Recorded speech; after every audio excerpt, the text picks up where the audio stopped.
So here we are going to discuss the compounds of the first member, that is nitrogen. The first is dinitrogen. We know dinitrogen means N2, which occupies 78% of the Earth's atmosphere. Okay, how it is prepared?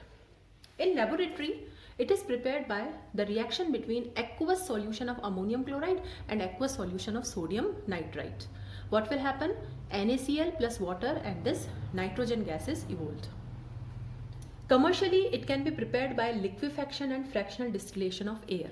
Since air has nitrogen as chief constituent, so the air is liquefied. And when the air is liquefied, all the components are also liquefied. Then fractional distillation is done so as to separate the components. This method we can use for preparing dioxygen also, carbon dioxide also, like this.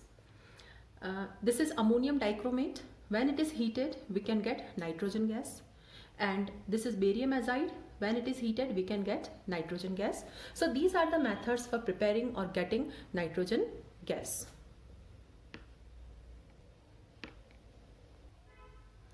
Now, what are the general properties of dinitrogen? It is a colorless, odorless, tasteless and non-toxic gas. It exists in the form of two stable isotopes, that is 14N and 15N. This is the normal nitrogen and this is the radioactive nitrogen. It is very less soluble in water. It is quite inert at room temperature because of the presence of triple bond. Okay, it does not react with the elements easily. So it will react at high temperature, and at high temperature it can combine with metals as well as non-metals. So these are the reaction with metals and these are the reaction with non-metals. Now what are the uses of dinitrogen? It is used in the manufacture of ammonia and other compounds containing nitrogen. It is used to provide inert atmosphere in industries, especially in iron and the steel industries where inert atmosphere is required, nitrogen is used. And liquid nitrogen is used as a refrigerant to preserve the food items. In cryosurgery also this liquid nitrogen is used, or to preserve the biological specimen we can use liquid nitrogen. Why it is used? Because liquid nitrogen means nitrogen is liquefied and the temperature for this liquefaction is very low, in minus it is. So liquid nitrogen has very low temperature, so we can use it as an refrigerant.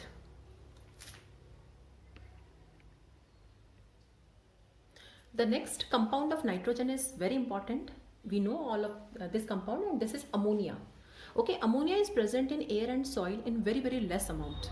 Okay, and in soil it is obtained by the decay of the nitrogenous compound. For example, urea, this is urea. Okay, this urea is a nitrogenous compound and this urea is degraded and it gives ammonia gas.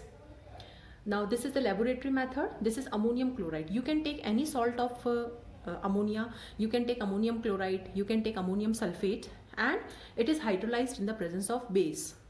Here calcium hydroxide is the base, so we'll get ammonia gas.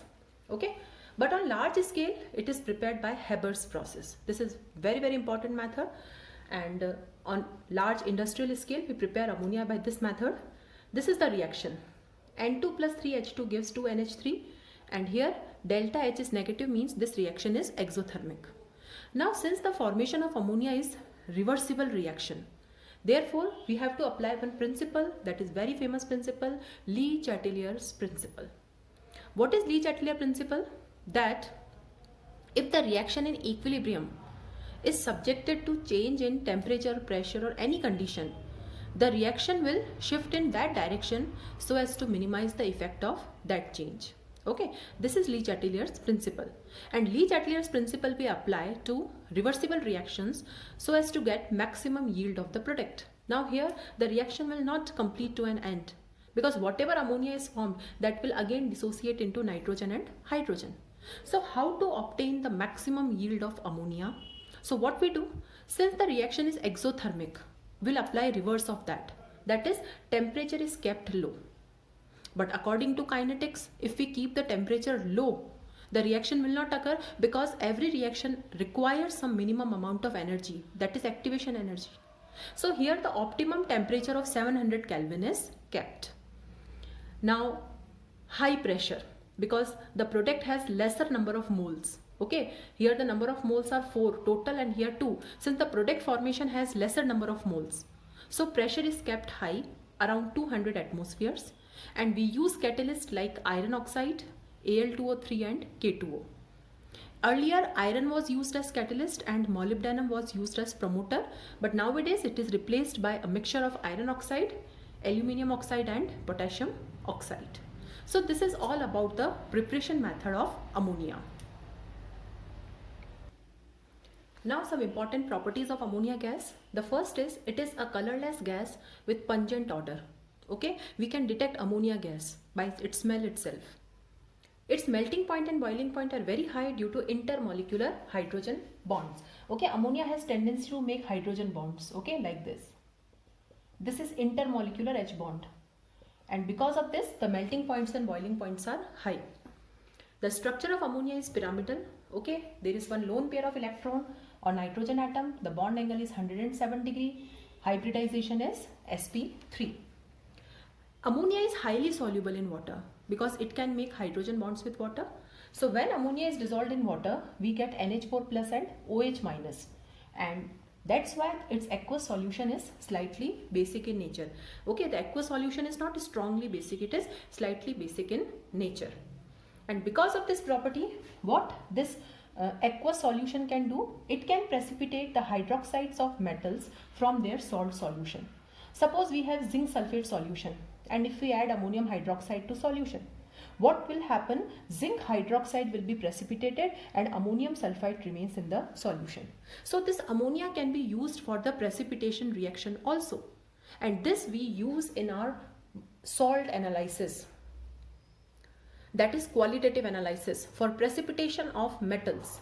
Okay, so for precipitation of metals we can use the solution of ammonia. The next property of ammonia that is very important is, due to the presence of lone pair of electrons on the nitrogen atom, it acts as a Lewis base. And what it can do, it can form a type of bond which is known as coordinate bond with the metal ions, because metal ions are positively charged. Okay, they act as Lewis acid, they can accept electron pair, and this ammonia will donate the electron pair. Okay, and form a complex compound. And this property we can use for the detection of metal ions. For example, we have the solution of Cu2 plus, copper sulfate. It is light blue in color, we all have seen. Now when ammonia, liquid ammonia is added to it, what will happen? There is a complex formation. Such compounds are complex compounds. And the color changes to deep blue. So in this complex formation, what has happened? This ammonia has donated the lone pair of electrons to the copper and there is formation of coordinate bond. Likewise, we have a solution of Ag plus ions. Suppose we have silver nitrate solution, we add there is a formation of white PPT which is AgCl, silver chloride is formed. This we have seen in the detection of chloride ion also. Now suppose if ammonia is added here, what will happen? There is a formation of complex compound like this. In this ammonia will donate the lone pair of electrons to silver ion. So these are the properties of ammonia gas. Now last, what are the uses? In producing nitrogenous fertilizers and some important compounds like nitric acid. Liquid ammonia is also used as a refrigerant. Now the last compound of nitrogen is nitric acid. Nitric acid is an oxo acid of nitrogen. What is the meaning of oxo acid? Oxo acids are those in which the hydrogen atom is attached to oxygen. Okay, so in HNO3, this hydrogen is not bonded to nitrogen but it is bonded to oxygen, which have ionizable hydrogen atom. They are known as oxo acids. Now how it is prepared? So first is the laboratory method. In laboratory it is prepared by adding H2SO4 to a solution of sodium nitrate. Okay, concentrated H2SO4 is taken and what will happen? Sodium bisulfate plus HNO3 is obtained. But in large scale, it is prepared by Ostwald process. Now this process has 3 steps. In the first step, ammonia is treated with oxygen. This oxygen we can get from air.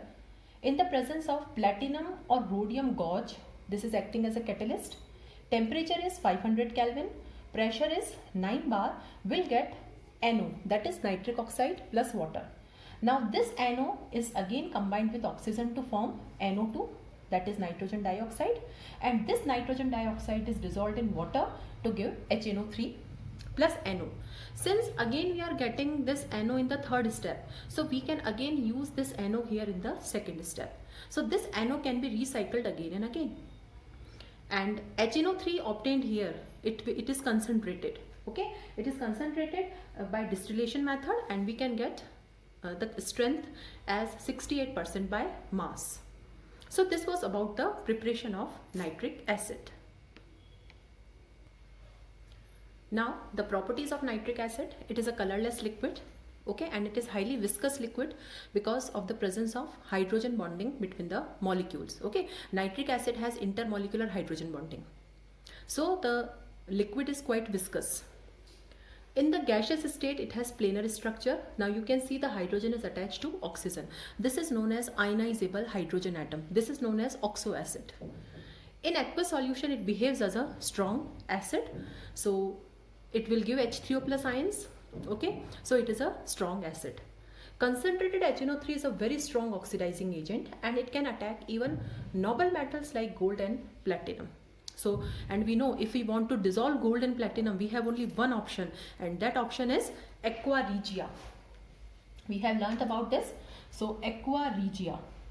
Aqua regia is 1 part of concentrated HNO3 and 3 part of concentrated HCl. So when we mix these two, we'll get aqua regia, and this aqua regia we can use to dissolve gold and platinum. It is used by goldsmith also to dissolve the gold ornaments. Okay. It oxidizes metals, but the product will depend upon the strength. If the HNO3 is dilute, we'll get different product, but if the HNO3 is concentrated, we'll get some other product.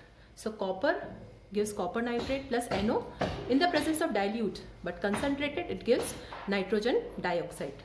Likewise, it can also oxidize zinc to zinc nitrate. Now, there are some metals which are not attacked even by concentrated HNO3, and the examples are chromium and aluminium. Because what happens, these metals, they form a passive film of oxide on their surface when they are exposed to atmosphere. And because of this passive film, they will not react even with concentrated HNO3. That's why if we want to transport concentrated HNO3 from one place to another, we can use aluminium containers. Also, it can oxidize non-metals. Now these are the reactions of HNO3 with iodine, carbon, sulfur and phosphorus. Iodine is oxidized to periodic acid, carbon is oxidized to CO2, sulfur is oxidized to sulfuric acid, and phosphorus is oxidized to phosphoric acid.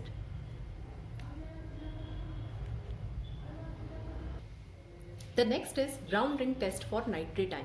This ring test we use for the detection of nitrate ion. So what is done in this test?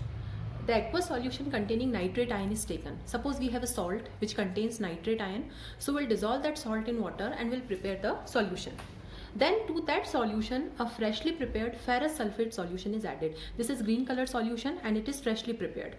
Then what we'll do, concentrated H2SO4 is added along the sides of tube. So suppose this is the tube. This is containing the solution of NO3 minus plus FeSO4, and to this concentrated H2SO4 is added like this to the sides of the tube. Okay, and when concentrated H2SO4 is added like this, what we'll get? We get a brown ring at the interface of two liquid solutions. And this is the chemistry which is involved. Now in this reaction, Fe2 plus is oxidized to Fe3 plus, and here NO3 minus is reduced to NO. So this is basically a redox reaction where nitrate is reduced to nitric oxide. Now this nitric oxide further combines with Fe2 plus to form a brown colored complex. Now what are the uses of nitric acid? It is used in the manufacture of explosives like nitroglycerin, trinitrotoluene, this is TNT, and it is also used as an oxidizer in rocket fuel.